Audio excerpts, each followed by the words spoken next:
பிரியமானவர்களே, ஆண்டவர் இயேசு கிறிஸ்து இன்றைக்கு உங்களுக்கு ஒரு அற்புதம் செய்ய விரும்புகிறார்.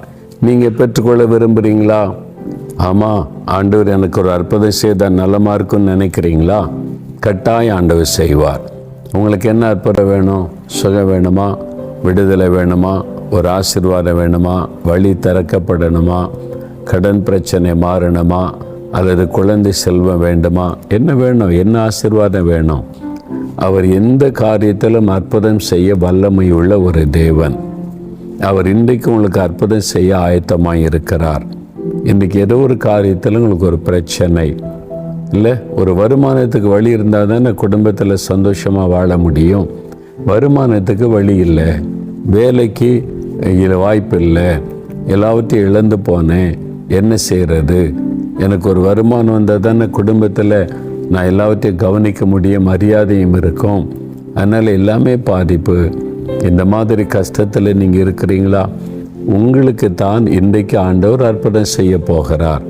இல்லை, ஒரு வழியும் தெரியலையே, வேலை தேடுறேன், முயற்சி பண்ணுறேன், எல்லாம் பண்ணுறேன், நான் எதிர்காலத்துக்காக பிஸ்னஸுக்கு என் தேவைக்கு என்னென்ன முயற்சி பண்ண ஒன்றும் நடக்க மாட்டேங்குதே. அப்போது ஆண்டவர் உங்களுக்கு ஒரு காரியத்தை நடத்தணுமானா முதலாவது நீங்கள் புரிந்து கொள்ள வேண்டிய ஒரு காரியம் உண்டு. ஆண்டவர் எப்போவுமே நம்ம கைட்டு செய்கிறதை ஆசீர்வதிக்க ஆயத்தமாக இருக்கிறார். அதுவும் தேவ பிள்ளைகள், ரட்சிக்கப்பட்டு ஜெபிக்கிற பிள்ளைகள் எதை செய்தாலும் அதில் கர்த்தருடைய ஆசீர்வாதம் இருக்கும். பாருங்கள், உபாகமம் 28:8 வேத வசனத்தில் வாசிக்கும்போது, கர்த்தர் உன் களஞ்சியங்களிலும் நீ கையிடும் எல்லா வேலையிலும் உனக்கு ஆசீர்வாதம் கட்டளையிடுவார். நீங்கள் கையிட்டு செய்கிற எல்லா வேலையிலுமே கர்த்தர் ஆசீர்வாதம் கட்டளையிடுவார். அப்போ நீங்கள் செய்கிறது சின்ன வேலையாக இருக்கலாம், பெரிய வேலையாக இருக்கலாம், சின்ன பிஸ்னஸாக இருக்கலாம், பெரிய பிஸ்னஸாக இருக்கலாம். சாதாரண ஒரு சின்ன ஒரு ஃபேக்ட்ரியில் நீங்கள் வேலை செய்து கொண்டு இருக்கலாம், இல்லை பெரிய ஐடி கம்பெனியில் ஏசி ரூமில் உட்காந்து வேலை செய்து கொண்டு இருக்கலாம். எந்த காரியமானாலும் நீ கையிட்டு செய்கிறதை ஆசீர்வதிக்கிறவர் கர்த்தர். அவர் தான் ஆசீர்வதிக்க முடியும். இப்போது நீங்கள் உங்கள் வாழ்க்கையில் நீங்கள் செய்கிறதை ஆசீர்வதிக்க அவர் விரும்புகிறார். ஆனால் செய்ய வழி இல்லையே, அதுதான் நிறைய பேருக்கு பிரச்சனை. வேலை கிடைக்கலை சார், வேலை கிடைச்சி தான் செய்துருவோம்ல, தொழிலுக்கான வாசல் திறக்கப்படலையே, பண தேவை சந்திக்கப்பட்டு பிஸ்னஸ் ஆரம்பித்தா தானே நான் அதை செய்ய முடியும் என்பதாக நினைக்கலாம். ஆனால் சிலர் இன்றைக்கி ஏன் வேலை இல்லாமல் இருக்கிறாங்க அப்படின்னு பார்த்தாக்கி, படித்து முடிச்சுட்டு என்னுடைய படிப்பு, என்னுடைய டிகிரி, அதுக்கு ஏற்ற வேலை, உயர்ந்த வேலை கிடைச்சாதான் செய்வேன், இல்லாட்ட செய்ய மாட்டேன்னு சொல்லிட்டு வருகிற வாய்ப்புகளை தட்டி கழித்து கொண்டு போகிறவர்களும் நிறைய பேர் உண்டு. அதனால் ஆண்டவர் இன்றைக்கு உங்களோட பேசுகிறார். வருமானத்துக்கு ஒரு வழியை உண்டாக்கி கொடுக்க ஒரு ஆயத்தம், நீங்கள் கைட்டு செய்கிறதை ஆசீர்வதிக்க ஒரு ஆயத்தம்.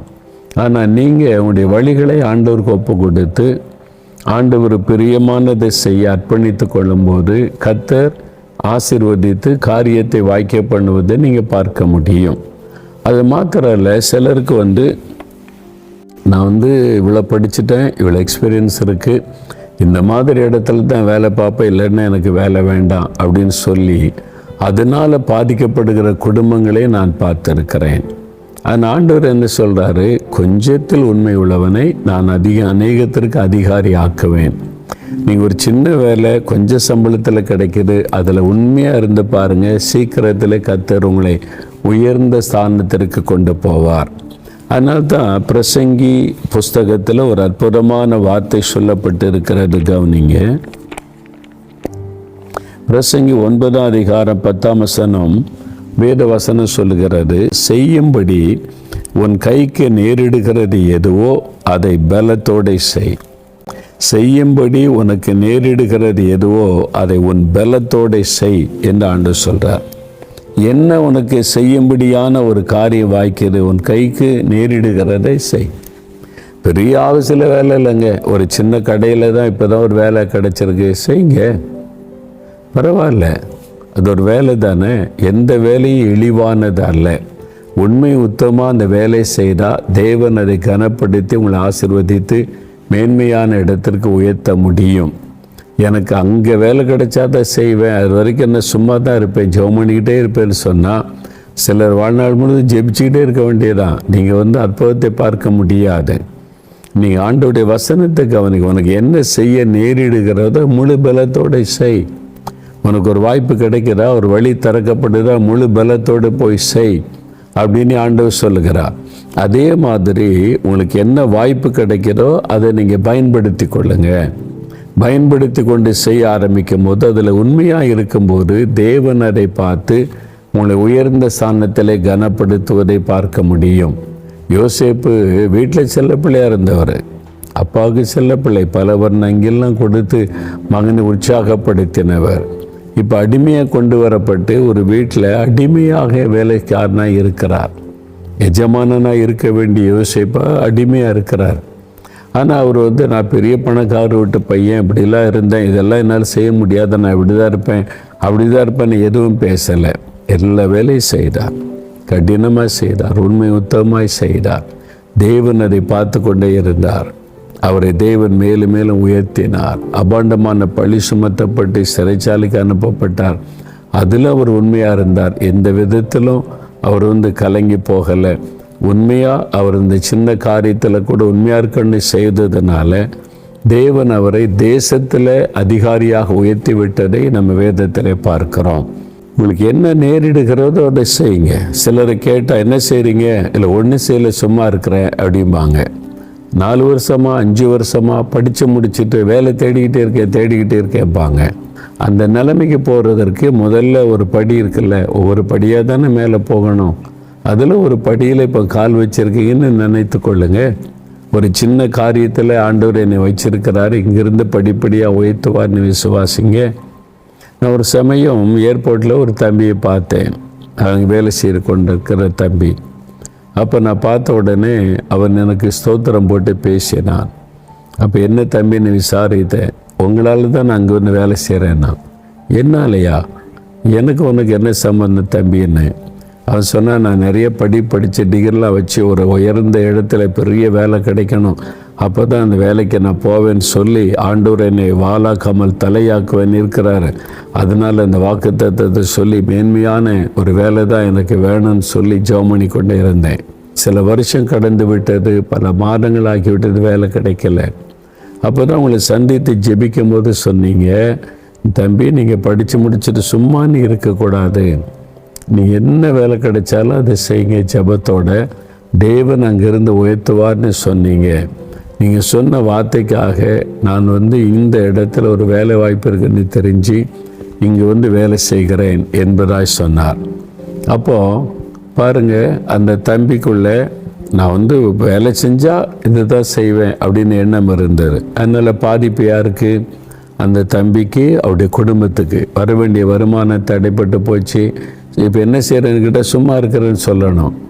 இப்போ என்ன செய்கிறேன்னு கேட்டால் ஒரு வேலை செய்கிறேன், அவ்வளோதான். அது ஒரு மரியாதையாக இருக்குல்ல. அப்போ அது மாதிரி சும்மா சுற்றிக்கிட்டு இருப்பது மரியாதை குறைவு. அப்புறம் என்ன வேலை கிடைச்சாலும் செய்ய உங்களை அர்ப்பணித்து கொண்டீங்கன்னா ஆண்டவர் ஏற்ற காலத்தில் உயர்த்தி உங்களை கனப்படுத்துவார். யோசேப்பு உயர்த்தினார்ல, தானியேலை உயர்த்தினார்ல, உங்களை உயர்த்துவார்.